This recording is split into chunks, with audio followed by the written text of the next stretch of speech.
Dans le salon aux rideaux lourds de notre appartement haussmannien à Paris. Ma mère a posé sa tasse de thé avec un claquement sec qui a fait trembler les lustres en cristal. Alexandre, j'ai trouvé l'homme idéal pour toi, a-t-elle déclaré. Ses yeux brillant d'une détermination farouche. Ignorant que ces mots allaient fissurer le sol sous mes pieds comme un séisme. Et quand Julien est entré, les épaules voûtées sous le poids invisible de ses souvenirs, une larme solitaire a glissé sur sa joue. Et j'ai su, au plus profond de mon être, que cette vulnérabilité était le fil d'or qui me lierait à lui pour toujours. Ma mère, Marie. Une femme de 55 ans aux cheveux poivre et sel impeccablement coiffés, avait toujours été une force de la nature. Née dans le sud de la France, à Marseille, où les vagues de la Méditerranée forgent les caractères indomptables. Elle avait gravi les échelons d'une carrière en droit pour devenir avocate respectée à Paris. Pour elle, l'amour était une affaire d'arrangement solide. Comme un contrat bien rédigé, stable, prévisible, sans failles émotionnelles qui pourraient tout faire s'effondrer.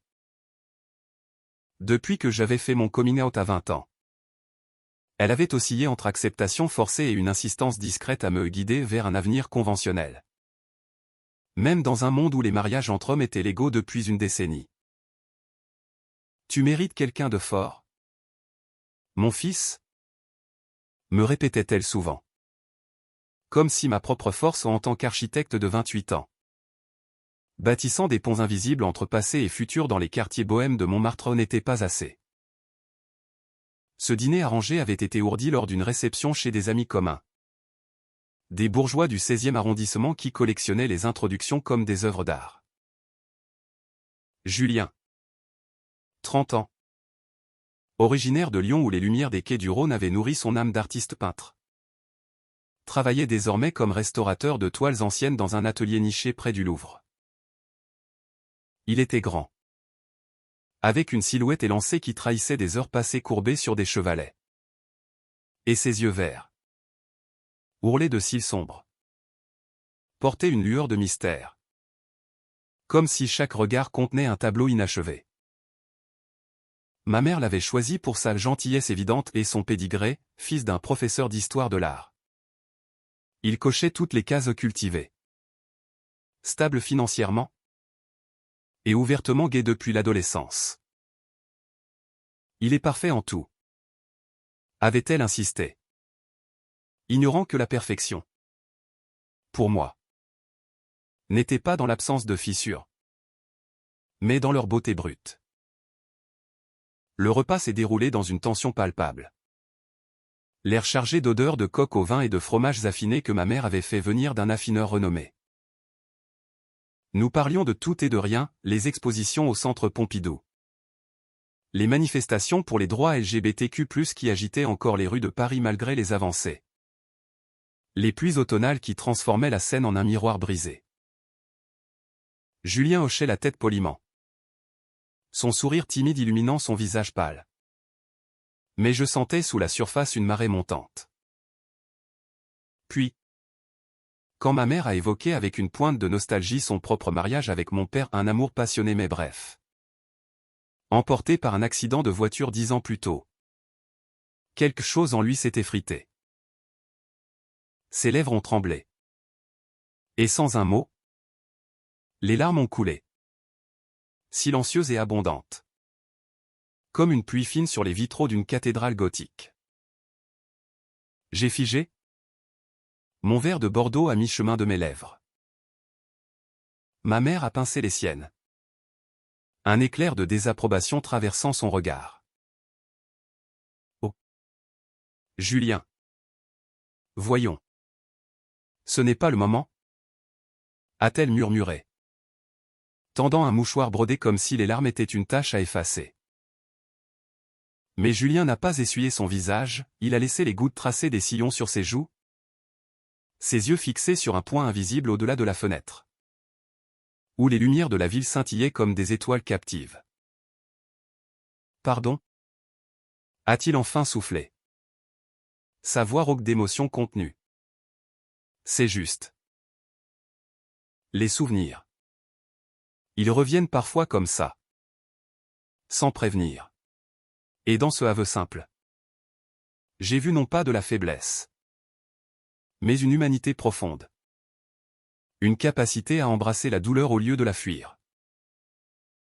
Mon cœur. Ce traître. A battu plus fort. Comment un homme si parfait pouvait-il se permettre d'être si imparfait? Et pourquoi? Au nom de tous les saints de France. Cela me rendait-il fou de lui? Les jours suivants ont été un tourbillon. Ma mère? Blessée par cette scène.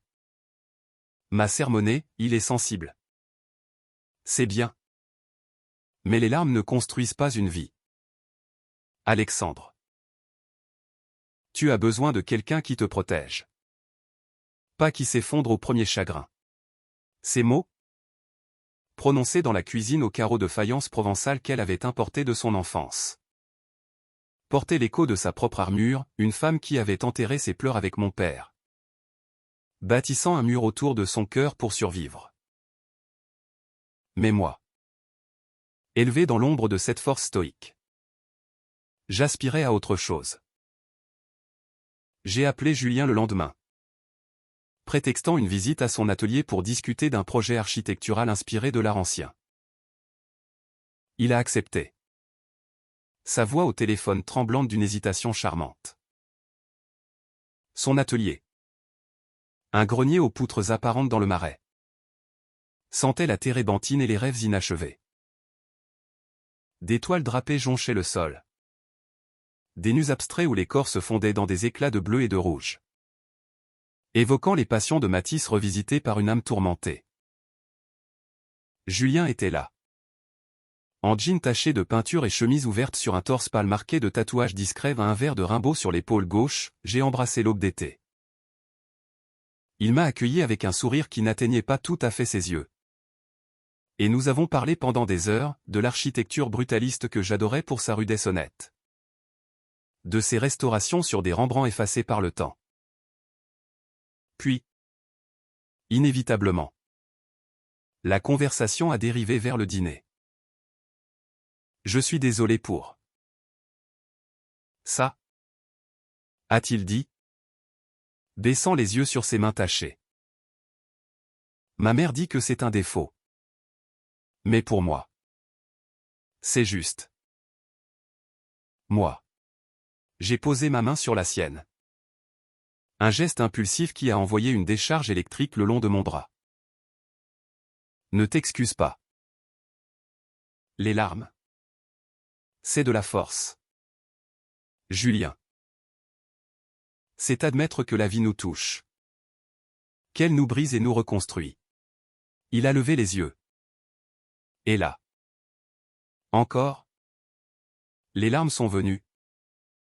Mais cette fois, accompagnées d'un rire doux.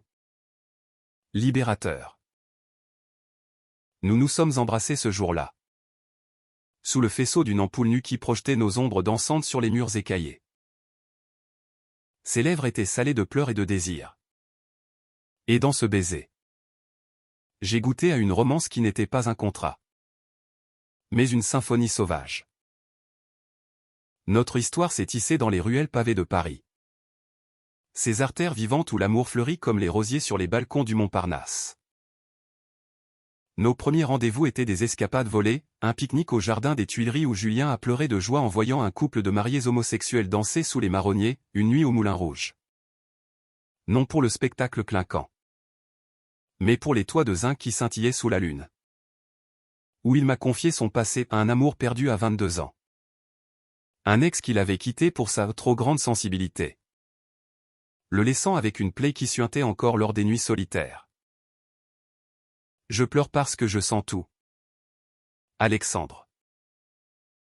La beauté. La douleur. L'amour. C'est comme si mon cœur était une éponge. Et moi, qui avais toujours caché mes propres doutes derrière des plans d'architecte impeccables, je me suis ouvert à lui comme un bâtiment en construction. vulnérable et en pleine expansion. Mais la kermesse n'était pas sans orage. Ma mère, apprenant notre liaison par un appel indiscret d'une voisine curieuse, a convoqué un conseil de famille dans notre appartement du 7e arrondissement. Il pleure trop. Comment vas-tu construire une vie avec quelqu'un qui s'effondre à chaque émotion? Ces mots, lancés comme des flèches, portaient la peur d'une mère qui avait vu son monde s'écrouler une fois. Julien était là, assis droit sur le canapé Voltaire. Mais ses mains tremblaient. Et bientôt, les larmes ont coulé à nouveau. Non de tristesse, mais de frustration contenue. Madame, je ne m'effondre pas. Je vis. Et Alexandre. Il me voit. Vraiment. Ma mère a tourné le dos, les épaules raidies, murmurant quelque chose sur les illusions de la jeunesse.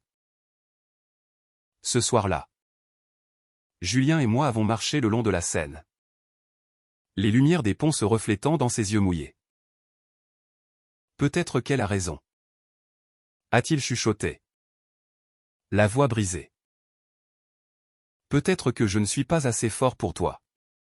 Non, lui ai-je dit, le serrant contre moi sous le pont des Arts, où des cadenas d'amour rouillés témoignaient de promesses éternelles. Ta force est dans ses larmes, Julien. Elles lavent l'âme. Elles rendent l'amour pur. Et pour la première fois, j'ai pleuré avec lui, nos sanglots se mêlant au murmure du fleuve. Un duo de vulnérabilité qui scellait notre lien plus solidement que n'importe quel serment. Les mois ont passé comme les saisons parisiennes, un automne pluvieux où nous avons dansé sous les averses places de la Bastille. Julien riant à travers ses larmes de bonheur, un hiver rigoureux où il m'a peint un portrait. Mes traits estompés dans des bleus profonds, capturant non pas ma façade assurée, mais l'homme sensible que j'étais devenu grâce à lui. Ma carrière florissait, un projet de rénovation d'un hôtel particulier du XVIIIe siècle m'avait valu une exposition au salon d'architecture. Mais c'était Julien qui était mon vrai chef-d'œuvre. Avec ses crises de larmes nocturnes quand les fantômes de son ex revenaient le hanter. Et mes bras qui l'enlaçaient jusqu'à l'aube. Pourtant, la KCH-tine montait. Julien avait un secret, enfoui comme un tableau sous des couches de vernis craquelé. Lors d'une soirée dans un bar gai du Marais, animé par des drag queens et des verres de pastis, il s'est effondré en sanglots incontrôlables après avoir croisé un ami d'enfance. C'était lui. Mon ex, a-t-il avoué plus tard, blotti contre mon épaule dans notre petit appartement loué près de Belleville. Il m'a brisé. Alexandre. Il disait que mes larmes le fatiguaient. Que l'amour ne devrait pas être si humide. La rage m'a envahi. Une tempête intérieure qui m'a fait claquer la porte. Marchant seul dans les rues sombres jusqu'au lever du soleil. Était-ce cela? L'amour? Une danse sur le fil du rasoir. Entre extase et abîme, j'ai confronté l'ex le lendemain. Un affrontement impromptu dans un café du quartier latin. L'homme? Un type bedonnant aux manières suffisantes. A ricané, Julien? Oh. Le pleurnichard. Il était trop dramatique pour moi. Ces mots ont allumé une mèche en moi. Et pour la première fois, j'ai crié. Ma voix résonnant comme un écho dans les allées de la Sorbonne voisine. Tu ne méritais pas ces larmes. Elles sont son cadeau au monde. Sa façon d'aimer sans filtre. Julien, averti par un appel paniqué, est arrivé en courant. Les yeux déjà humides. Et nous nous sommes disputés pour la première fois, lui m'accusant de le protéger comme un enfant. Moi hurlant que son passé nous empoisonnait. Nous nous sommes séparés ce soir-là. Un silence assourdissant entre nous. Paris indifférente à notre drame comme à tant d'autres. Les semaines d'absence ont été un purgatoire. Je hantais les chantiers de construction. Mes plans d'architecte tachés de sueur et de regrets. Tandis que ma mère, sentant la brèche, revenait à la charge avec de nouvelles propositions, un banquier stoïque du 9e arrondissement. Un avocat comme elle. Tous des remparts contre le chaos émotionnel. Mais chaque soir, dans le silence de mon lit vide, je revivais les pleurs de Julien non comme une faiblesse, mais comme une symphonie qui avait éveillé mon propre cœur endormi. J'ai pleuré seul. Pour la première fois depuis l'enfance. Réalisant que son défaut était le miroir de ma propre armure fissurée. C'est lors d'une exposition au Louvre, où Julien restaurait une toile de la Croix volée à l'histoire, que nos chemins se sont recroisés. Il était là, perché sur une échelle, un pinceau à la main. Et quand nos regards se sont croisés à travers la salle des chefs d'œuvre, les larmes ont coulé sur ses joues. Mais cette fois, je les ai rejointes avec les miennes. Nous nous sommes embrassés au milieu des touristes ébahis, ignorant les flashs des smartphones. Nos corps se pressant comme si le monde entier n'existait plus. Je t'aime pour tes larmes, lui ai-je murmuré. Parce qu'elle me rappelle que l'amour vrai n'est pas sec et rigide, mais fluide et vivant. Ma mère nous a surpris dans ce baiser, venue par hasard pour une visite guidée. Elle s'est figée, son sac à main serré comme un bouclier. Mais au lieu de la colère, ses yeux se sont embués des larmes rares, précieuses, qu'elle n'avait pas versées depuis des années. Peut-être.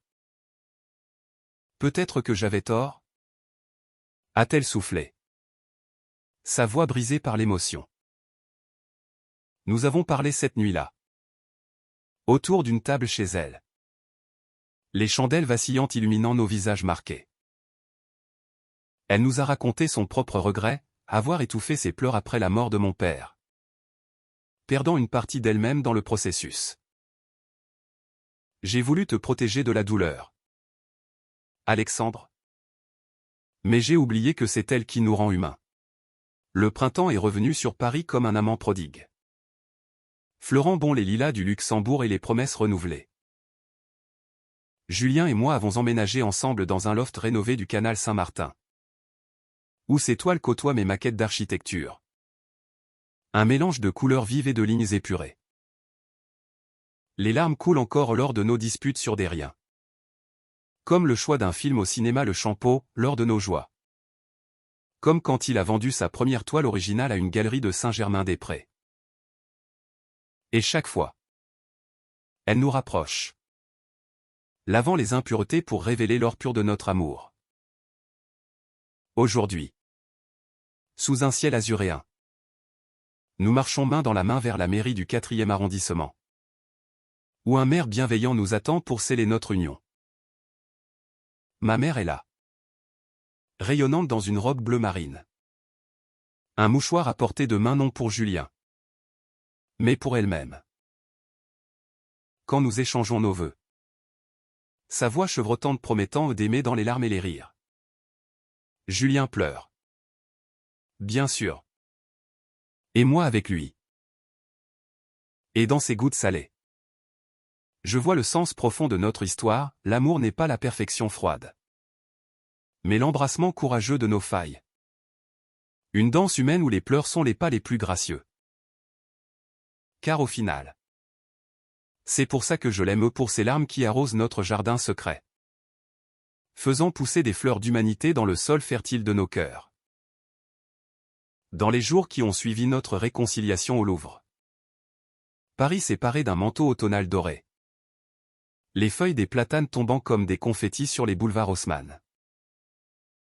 Julien et moi, nous nous sommes plongés dans une routine nouvelle, faite de matins paresseux où il peignait nu dans l'atelier improvisé de notre loft, son corps éclairé par la lumière filtrée à travers les volets mi-clos, et de soirs où je rentrais des chantiers, les mains calleuses effleurant sa peau douce pour effacer la fatigue du jour. Mais sous cette idylle, des ombres persistaient. Julien, avec sa sensibilité à fleur de peau, revivait souvent son passé dans des rêves agités. Se réveillant en sursaut, les joues striées de larmes froides. C'était lui encore, murmurait-il, se blottissant contre moi comme un enfant perdu. Il me disait que l'amour devait être fort, pas mouillé de sentiments. Je le consolais alors. Mes mots comme un baume. Mais intérieurement, une graine de doute germait. Étais-je assez fort pour porter non seulement mon propre poids, mais aussi celui de ces tempêtes émotionnelles? Ma mère, toujours aux aguets, m'envoyait des messages subtils, pense à ton avenir. Mon chéri. Un partenaire doit être un pilier, pas une fontaine. Ces paroles, imprégnées de l'héritage provençal où les hommes étaient des rocs face à la mer déchaînée, me rongeaient. Un soir, lors d'un dîner chez des amis communs à un couple gay marié depuis 2013, propriétaire d'une librairie spécialisée dans la littérature queer rue de Birague, Julien a craqué à nouveau. La conversation avait dérivé sur les luttes pour l'adoption. Et il a soudain fondu en larmes, évoquant un rêve d'enfant qu'il n'osait plus formuler. Je veux une famille. Mais... Et si mes larmes les noient? Les amis ont été compréhensifs, offrant des verres de chardonnay et des histoires de leur propre vulnérabilité. Mais moi, je sentais le poids s'alourdir. Plus tard, dans la nuit pluvieuse qui martelait les fenêtres, nous nous sommes querellés pour la première fois depuis notre retrouvaille. Pourquoi pleures-tu toujours, ai-je lancé, la voix plus dure que je ne l'aurais voulu. C'est comme si tu invitais la douleur à chaque repas. Il s'est recroquevillé sur le lit, les sanglots secouant son corps frêle. Parce que c'est moi. Alexandre. Si tu m'aimes, aime ça aussi. Ou part. Comme les autres. Ces mots m'ont transpercé comme une lame. Et j'ai claqué la porte. Errant dans les rues luisantes du Marais jusqu'à l'aube, le cœur serré par la peur de le perdre. Le lendemain, au lieu de m'excuser, j'ai plongé dans le travail. Mon projet d'hôtel particulier avançait. Mais les nuits blanches se multipliaient, hantées par l'image de ses yeux vernoyés. C'est alors qu'un rival est entré en scène, Étienne. Un architecte concurrent de 32 ans. Originaire de Bordeaux avec un accent chantant et une assurance qui masquait ses propres cicatrices. Nous collaborions sur une extension du musée d'Orsay. Et lors d'une réunion arrosée de café noir, il m'a confié son admiration. Tu es si solide, Alexandre. Pas comme ces artistes émotifs qui pleurent pour un rien. Ces mots, flatteurs, portaient un sous-entendu. Et bientôt, des invitations à des afterworks se sont multipliées.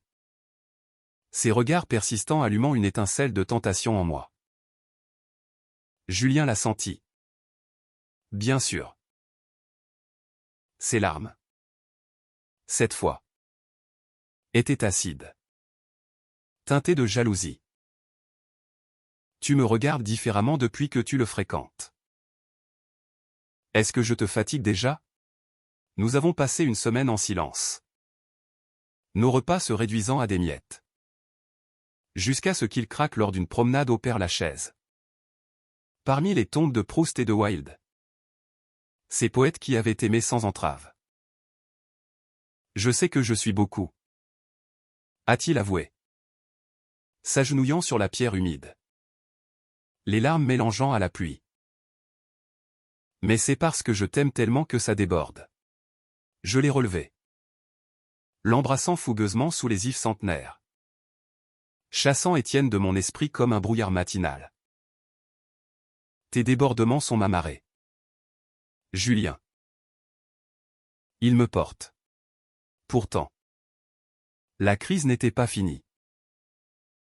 Ma mère, informée par un commérage familial, a organisé une intervention surprise, un déjeuner au Procope, le plus ancien café de Paris, où Voltaire avait jadis débattu de liberté. Laisse-le. Alexandre, a-t-elle plaidé. Ses yeux durs comme le marbre des statues environnantes. J'ai vu des hommes comme lui où ils consument tout sur leur passage. Julien, convié malgré lui, est arrivé pâle. Et quand elle a listé ses défauts, les vannes ont cédé. Il a pleuré si fort que les serveurs se sont détournés. Mal à l'aise. Mais au milieu de ce déluge, quelque chose a bougé en elle. Arrêtez. A-t-elle soudain dit, posant sa main sur la sienne. Vos larmes. Elles me rappellent celles de ton père. Le jour de notre mariage. J'avais oublié à quel point elles étaient belles. Ce moment de grâce a ouvert une brèche. Nous avons voyagé ensemble en Provence. Chez une tante de Julien à Avignon, où les champs de lavande ondulaient comme une mer violette. Là, sous le palais des papes, ma mère a pleuré à son tour, confessant ses regrets d'avoir réprimé ses émotions après la mort de mon père. J'ai voulu te faire comme moi. Forte à l'extérieur. Mais l'amour vrai est intérieur. Humide de vie. Julien, avec sa sagesse instinctive, l'a serré dans ses bras. Leurs larmes se mêlant à un pacte silencieux. De retour à Paris, notre relation s'est approfondie. J'ai intégré ces vulnérabilités dans mon art, un design pour une fontaine publique dans le jardin des plantes, où l'eau jaillissait en arc gracieux, symbolisant la beauté des flux émotionnels. Julien a exposé ses toiles sur le thème des larmes, vendues à des collectionneurs émus lors d'une vernissage au palais de Tokyo. Et Étienne? Il a admis sa jalousie lors d'une confrontation honnête, devenant un ami qui nous soutenait désormais. Mais la vraie épreuve attendait lors de la marche des fiertés. Un cortège arc-en-ciel serpentant des Champs-Élysées à la place de la République. Julien, terrifié par la foule, a failli renoncer, ses larmes coulant avant même le départ. Et si on me voit faible? J'ai pris sa main, la serrant fort. Montre-leur ta force. Mon amour. Tes larmes sont notre drapeau. Nous avons marché, chantant Riala. Et quand il a pleuré ouvertement lors d'un discours sur l'acceptation, la foule a applaudi. Des inconnus l'embrassant comme un frère. Ma mère, marchant à nos côtés avec un panneau « Amour sans larmes n'est pas amour », a versé sa part. Un triomphe familial.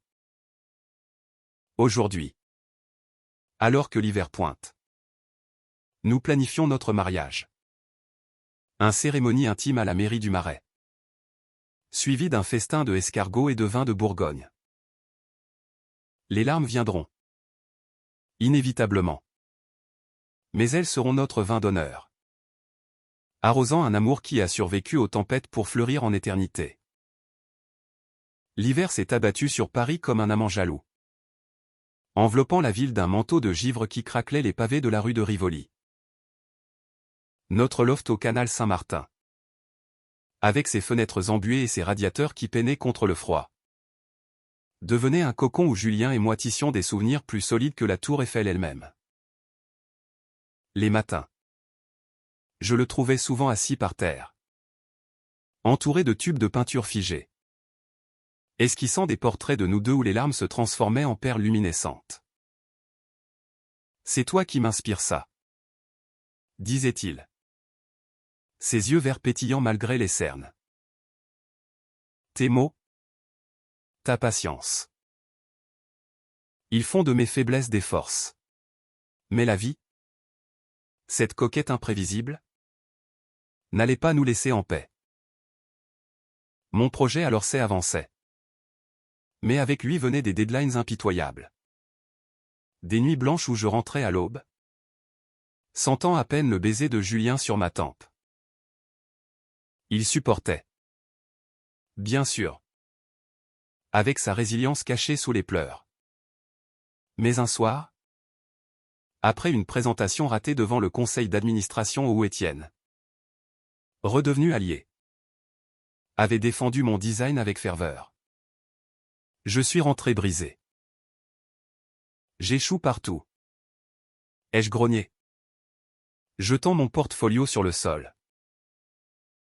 Julien s'est approché. Ses bras m'enlaçant. Mais quand j'ai repoussé sa tendresse, les larmes ont jailli de ses yeux. Ne me repousse pas. C'est ça que tu aimes en moi. Non. Ma façon de sentir ta douleur avant toi. Sa vulnérabilité m'a submergé. Et au lieu de la repousser, j'ai pleuré avec lui. Nos corps affaissés sur le tapis persan usé. Pardon? Ai-je murmuré. Tes larmes me rappellent que je ne suis pas seul dans cette bataille. Cette nuit-là, nous avons fait l'amour lentement. Nos souffles se mêlant aux sanglots étouffés. Un rituel intime qui guérissait les fissures de la journée. Le lendemain, revigoré, j'ai révisé mon design. Intégrant un élément fluide inspiré de ces toiles ou des courbes d'eau symbolisant les émotions libérées. Et la présentation a triomphé. Étienne me tapotant l'épaule avec un clin d'œil complice. Ma mère, de son côté, évoluait. Elle nous invitait désormais à des dîners sans arrière-pensée, servant des bouillabaisse marseillaises qui embaumaient l'appartement de souvenirs d'enfance. Lors d'une de ces soirées, elle a sorti des albums photos jaunis, nous montrant mon père, un homme au rire tonitruant, les yeux souvent humides de joie ou de tendresse. Il pleurait aussi. Tu sais, a-t-elle confessé. Une larme traîtresse glissant sur sa joue poudrée. Au mariage. Lors de ta naissance. J'ai toujours pensé que c'était une faiblesse. Mais c'était sa plus belle qualité. Julien a tendu la main. Et elle l'a prise. Un pont fragile entre générations. C'est ce que j'essaie de lui dire, a-t-il répondu doucement. Les larmes ne noient pas, elles nourrissent. Pourtant, un nouveau drame couvait. Julien a reçu une commande prestigieuse, restaurer une série de portraits LGBTQ+ du 19e siècle pour une exposition au musée Carnavalet. Des œuvres cachées pendant des décennies en raison de la censure. C'était un honneur. Mais le stress l'a submergé. Les nuits. Il travaillait jusqu'à l'épuisement. Et les larmes venaient en cascade quand une toile se dégradait sous son pinceau. Je vais tout rater. Gémissait-il. Le visage enfoui dans mes draps. J'ai pris des congés. L'accompagnant à l'atelier où l'air était saturé d'odeurs de solvants et d'histoires oubliées. Ensemble, nous avons décrypté les secrets des toiles, des amours interdits entre hommes de la belle époque. Leurs yeux peints implorant la reconnaissance. Regarde-les. Ai-je dit, pointant un portrait d'un dandy aux lèvres tremblantes. Ils ont pleuré en secret. Et pourtant, leur amour a survécu. Comme le nôtre. L'exposition a été un succès retentissant. Inaugurée par une ministre des Droits des Femmes qui a cité Rimbaud dans son discours, l'amour est un enfant de bohème. Julien. Sur scène pour recevoir les applaudissements. A pleuré aux des larmes de triomphe qui ont ému l'assemblée. Ma mère au premier rang essuyant les siennes avec fierté. Mon fils a trouvé son pilier. M'a-t-elle glissé plus tard? Serrant Julien dans une étreinte maternelle inattendue. Mais la cassation personnelle n'était pas terminée. Lors d'une visite surprise à Lyon, chez les parents de Julien, un couple conservateur. Père professeur austère. Mère au foyer pieuse. Le passé a ressurgi. L'ex de Julien. Désormais marié à une femme pour normaliser sa vie. Était là. À une réunion familiale tendue. Les regards croisés ont ravivé les plaies. Et Julien s'est effondré en sanglots devant tout le monde. Accusant l'homme de l'avoir détruit. « Tu m'as fait haïr mes larmes », a-t-il hurlé. La voix brisée. Le chaos a éclaté, cri. Porte claquant. Et moi au milieu. Défendant mon amour comme un lion. Les parents de Julien. Choqués. Nous ont chassés. Mais dans le train de retour. Blottis l'un contre l'autre. Julien a murmuré, « Merci de m'avoir vu. » Même dans la boue. Ce voyage a été un catharsis. De retour, nous avons consulté un thérapeute queer près de la Bastille. Des sessions où les larmes coulaient librement. Déconstruisant les chaînes du passé. Ma mère s'est jointe à une. Apportant son regard juridique pour démêler les nœuds émotionnels. L'amour est un procès. A-t-elle dit un jour. Mais avec des verdicts de miséricorde. Le printemps a apporté des bourgeons, une proposition de mariage informel lors d'un pique-nique au but de Chaumont. Où Julien, à genoux dans l'herbe, a offert un anneau forgé d'un fragment de toile peinte. Épouse-moi. Avec mes larmes et tout. J'ai dit oui. Les yeux noyés. Et nous avons célébré avec du champagne volé à un picoleur voisin. Pourtant. Une dernière ombre, une maladie passagère de Julien. Une grippe qui l'a cloué au lit. Ses pleurs de fièvre me terrifiant. Je l'ai veillé. Réalisant que l'amour incluait la peur. Mais aussi la joie de le voir guérir.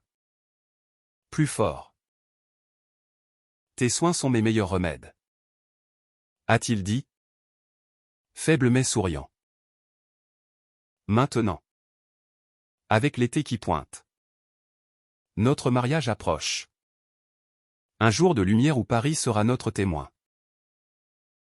Les larmes viendront. Mais elles seront des joyaux.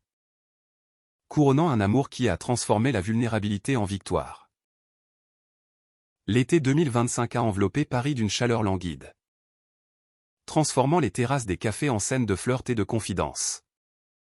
Tandis que la scène miroitait comme un ruban d'argent sous le soleil implacable.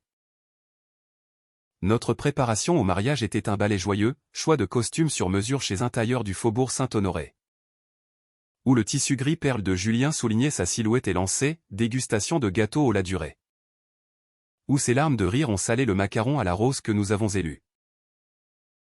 Ma mère, transformée en alliée fervente, organisait les détails avec une efficacité militaire, masquant son excitation derrière des listes impeccables. Ce sera parfait, insistait-elle. Mais dans ses yeux, je voyais l'émotion brute qu'elle apprenait à laisser transparaître. Julien, quant à lui, naviguait entre extase et anxiété. Une nouvelle commande l'accaparait, une fresque murale pour un centre LGBTQ+ à Pigalle. Inspiré des histoires d'amour résilients qu'il avait restaurées. Les nuits. Il grimpait sur des échafaudages improvisés dans notre loft. Le pinceau traçant des figures entrelacées. Pleurant quand l'inspiration le submergeait. C'est pour nous, expliquait-il. Essuyant ses joues d'un revers de main taché de cobalt. Pour tous ceux qui aiment sans armure. Je l'admirais. Ce peintre dont les larmes étaient des couleurs vives.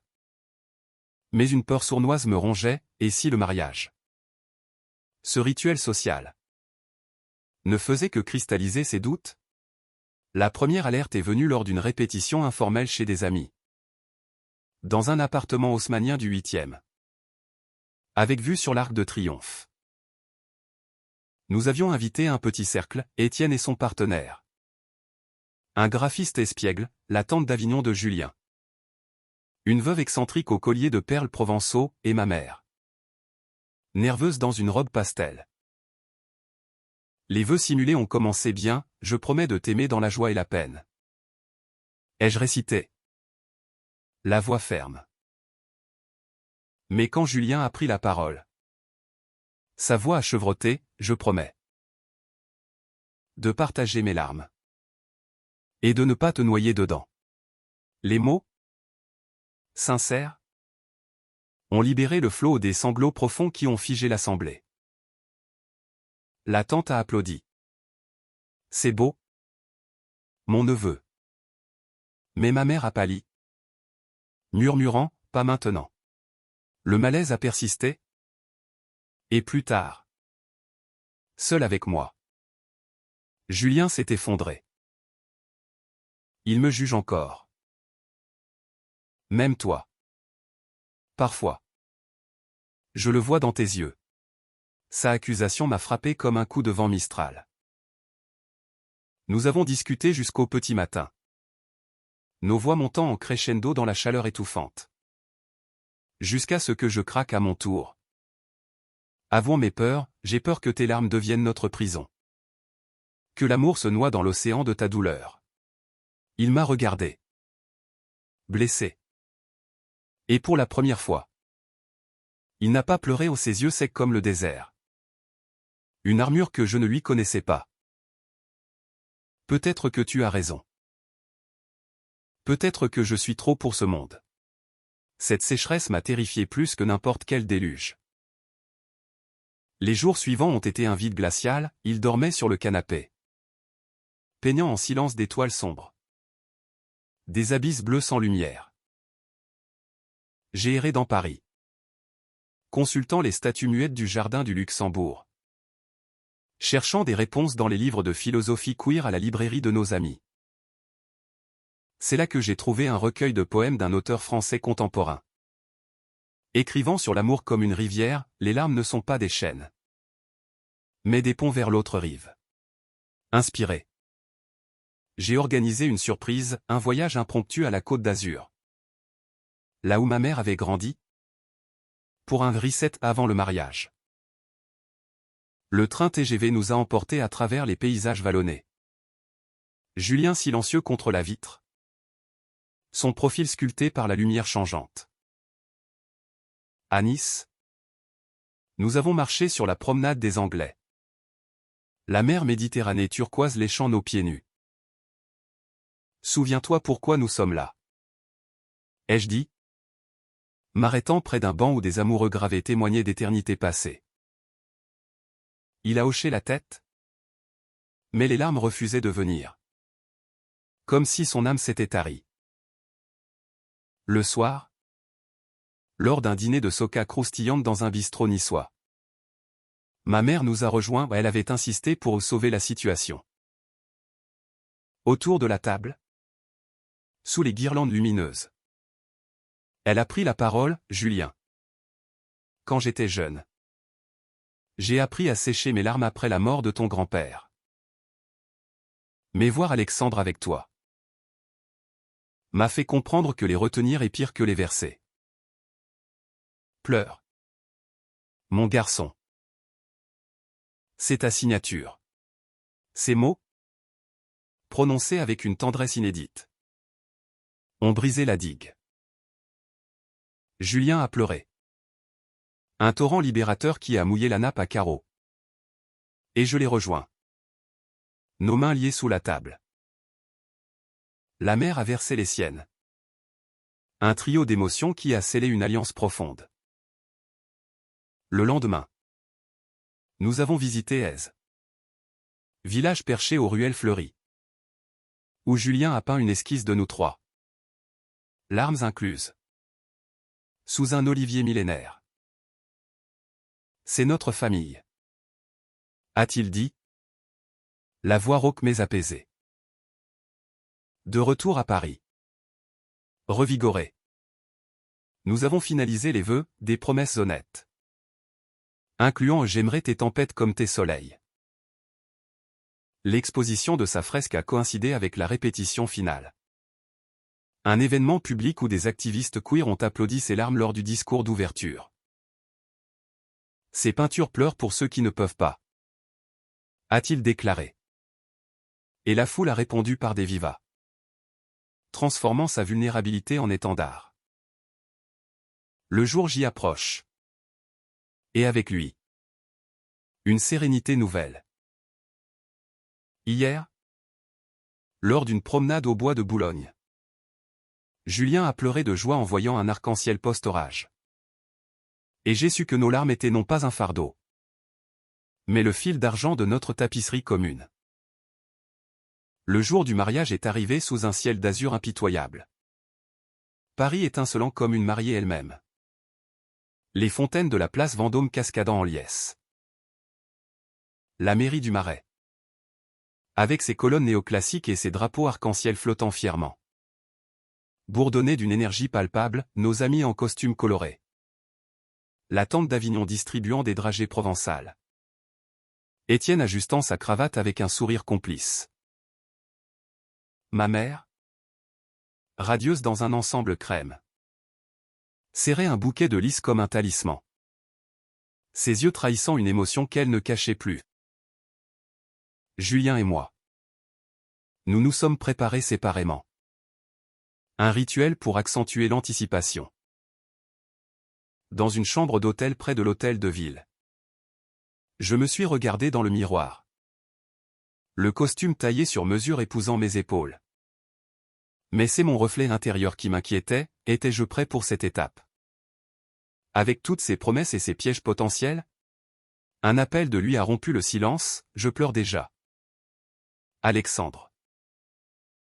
Viens-moi en aide. Sa voix, mi-riant mi-sanglotant, m'a fait sourire, c'était notre code. Notre amour en dialecte lacrymal. La cérémonie a commencé à 11h. Le maire, un homme d'une soixantaine d'années au sourire bienveillant. Lui-même en union civile depuis 2007, nous accueillant avec chaleur. Aujourd'hui, nous célébrons non seulement un amour, mais une humanité profonde. Les vœux ont suivi. Ma voix ferme récitant, Julien. Je t'aime pour ta perfection imparfaite. Pour tes rires et tes pluies intérieures qui irriguent mon désert. Il a répondu. Les yeux brillants, Alexandre. Tu es mon arc-en-ciel après l'orage. Je promets de partager mes larmes. Et d'embrasser les tiennes. À ces mots. Bien sûr. Les siennes ont coulé. Un filet gracieux sur ses joues rasées de frais. Et l'assemblée a retenu son souffle au nom de malaise. Mais d'émotions contagieuses. Ma mère, au premier rang, a sorti son mouchoir. Et bientôt, des sanglots discrets ont ponctué la salle. Un cœur d'humanité. Le baiser qui a scellé notre union a été électrique.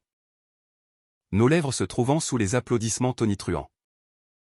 Paris vibrant au rythme de notre cœur battant la chamade. Dehors. Une petite parade improvisée nous a escortés, amis jetant du riz teinté en rose et bleu. Un accordéoniste jouant la vie en rose avec une gouaille irrésistible. Le banquet. Dans un restaurant caché du Marais servant des huîtres de Cancale et du foie gras truffé. A été un festin de rire et de toast. Étienne a levé son verre, à Julien, dont les larmes nous ont tous lavés. La tante a ajouté des anecdotes lyonnaises hilarantes. Et ma mère, émue, a porté un toast final, à mon fils et à son mari, que vos larmes soient toujours des fontaines de joie. La nuit de noces. Dans une suite avec vue sur Notre-Dame illuminée. A été un feu d'artifice sensuel. Julien, nu sous les draps de lin frais, a pleuré de bonheur quand nos corps se sont unis. Ses larmes tombant sur mon torse comme une bénédiction. Nous sommes mariés. A-t-il murmuré. Et dans ce nous, j'ai vu l'éternité. Mais l'après-mariage n'a pas été un conte de fées sans nuages. La lune de miel à la Provence louant une bastide près de Gordes. Au milieu de champs de tournesol a apporté son lot de réflexions. Là, sous les étoiles provençales, Julien a confessé une peur résiduelle, et si les enfants un jour nous voient comme des pères trop émotifs? Nous avons discuté longuement. Adoptant un chaton errant baptisé Larme. Un premier pas vers la famille. Ma mère, visitant pour un week-end, a joué avec lui, riant quand ses ronronnements ont provoqué. Oui. Des larmes de tendresse. De retour, la vie a repris, mon cabinet d'architecture florissait avec un contrat pour un centre communautaire queer à Belleville. Inspiré de nos luttes, Julien ouvrait un atelier école pour artistes LGBTQ+. Enseignant que les larmes sont des couleurs invisibles. Lors de la première session, un jeune apprenti, un migrant tunisien de 20 ans aux yeux hantés, a pleuré en peignant son coming out. Et Julien l'a guidé avec empathie, me rappelant pourquoi je l'aimais tant. Un an plus tard, lors d'une Pride anniversaire, nous avons marché à nouveau, ma mère portant notre bannière familiale. Julien a pleuré sur scène, racontant notre histoire. Et la foule a chanté. Un hymne à l'amour fluide. C'est pour ça que je l'aime. Ai-je crié. Et les échos ont porté nos voix jusqu'aux étoiles. Aujourd'hui, avec un deuxième chat et des rêves d'adoption qui germent, nos larmes sont notre legs, un témoignage que l'amour, dans sa plus belle forme, pleure pour être vu, pour être aimé tel quel.